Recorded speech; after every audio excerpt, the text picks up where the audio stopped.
नमस्कार, आज तक देख रहे हैं आप। आपके साथ मैं हूं शशि तुषार शर्मा। देश का नया संसद भवन बनकर तैयार है।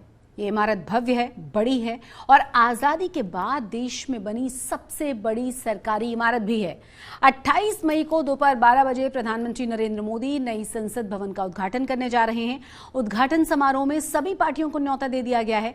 हालांकि नया संसद भवन भी अपने उद्घाटन से पहले ही राजनीति का शिकार हो गया है। कांग्रेस समेत देश की 19 विपक्षी पार्टियों ने संसद के उद्घाटन समारोह में बहिष्कार करने का ऐलान कर दिया है। पूरे मामले की शुरुआत हुई है कांग्रेस के नेता राहुल गांधी के एक ट्वीट के बाद से। राहुल गांधी ने नए संसद भवन का उद्घाटन प्रधानमंत्री मोदी से कराए जाने पर सवाल उठाए थे। राहुल गांधी ने कहा कि नए संसद भवन का उद्घाटन राष्ट्रपति को करना चाहिए था, न कि प्रधानमंत्री को। राहुल गांधी की इस शिकायत के वक्त किसी को यह अंदेशा था ही नहीं कि बात उद्घाटन समारोह के बहिष्कार तक पहुंच जाएगी।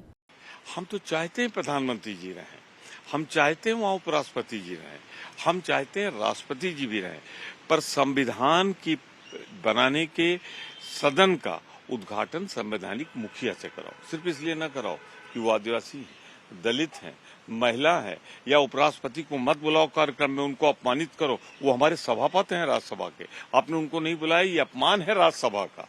समझाइए ना। ये सिंगल फ्रेम, सिंगल फोटो की मारामारी है और इसीलिए उस फ्रेम में किसी और की तस्वीर ना आ जाए, सिर्फ इसीलिए आप राष्ट्रपति से नहीं कर रहे। प्रधानमंत्री जी की अपनी चॉइस है, कहाँ सुनते हैं लोगों की। कोई भी ऐसी चीज ना हो जिससे महामहिम राष्ट्रपति जी के मान में कोई कमी आए। यही अभी भी मैं आग्रह करूंगा प्रधानमंत्री जी से कि इसमें कोर्स करेक्शन की बेहद आवश्यकता है। इतिहास सब कुछ स्मरण करेगा। महज एक ही दिन में उद्घाटन समारोह का बहिष्कार करने वाली पार्टियों की फहरिस्त लंबी होती चली गई। सूची में तृणमूल कांग्रेस, आम आदमी party, RJD, JDU, NCP, Samajwadi party, DMK और वामपंथी दल भी शामिल होते चले गए। यानी कांग्रेस के पीछे पीछे कई पार्टियों ने समारोह के बहिष्कार का राग छेड़ दिया है। विपक्षी पार्टियों की ओर से जारी साझा बयान में कहा गया है कि राष्ट्रपति मुर्मू को दरकिनार करके नए संसद भवन का उद्घाटन करने का प्रधानमंत्री मोदी का यह फैसला न सिर्फ उन्हें अपमानित करने वाला है, बल्कि लोकतंत्र पर भी हमला है। यह अशोभनीय काम राष्ट्रपति का अपमान है और संविधान की मूल भावना का उल्लंघन भी। यह फैसला उस भावना का निरादर है जिसके तहत देश ने पहली आदिवासी राष्ट्रपति बनाने का उत्सव मनाया था। बयान में यह भी कहा गया कि अलोकतांत्रिक कार्य प्रधानमंत्री के लिए नहीं है। जब लोकतंत्र की आत्मा को ही सोख लिया गया हो, तब हमें इस नई इमारत में कुछ भी खास नजर नहीं आता। कुंठित, भ्रष्टाचारी, हताश, निराश नेतृत्व केवल विरोध के लिए विरोध कर रहा है। देश की तरक्की उनसे पच नहीं रही। भारतीय संसद भवन लोकतंत्र का मंदिर है। 135 करोड़ भारतीयों के लिए श्रद्धा का केंद्र है। माननीय स्पीकर साहब ने देश के प्रधानमंत्री और विश्व के सबसे बड़े नेता को वहां निमंत्रित किया है। इस पर तुच्छ दर्जे की राजनीति नहीं होनी चाहिए। इनका मकसद जो लोकतंत्र का मंदिर है उसकी पवित्रता को खंडित करना है, जो भारत की जनता होने नहीं देगी। इसी लोकतंत्र के मंदिर में आगे इतिहास लिखा जाएगा, ये देश और आगे बढ़ेगा। और ये दुख की बात है कि एक सकारात्मक भूमिका निभाने के बजाय केवल changing of the goal post का काम ये कर रहे हैं। पहले इन्होंने कहा कि ये मोदी महल है। ये मोदी महल नहीं, ये एक अनूठी पहल थी, ये एक जरूरत थी। विपक्ष के इस बयान और संसद भवन के उद्घाटन समारोह के बहिष्कार के कई मायने हैं।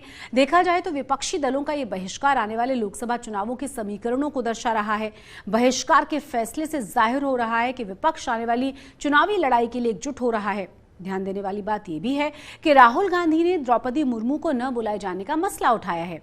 राहुल गांधी भले ही कांग्रेस यानी कि एक सेंट्रिक पार्टी के नेता हों, लेकिन उनके हालिया भाषणों को अगर सुने तो उनमें एक वाम रुझान साफ तौर पर नजर आता है।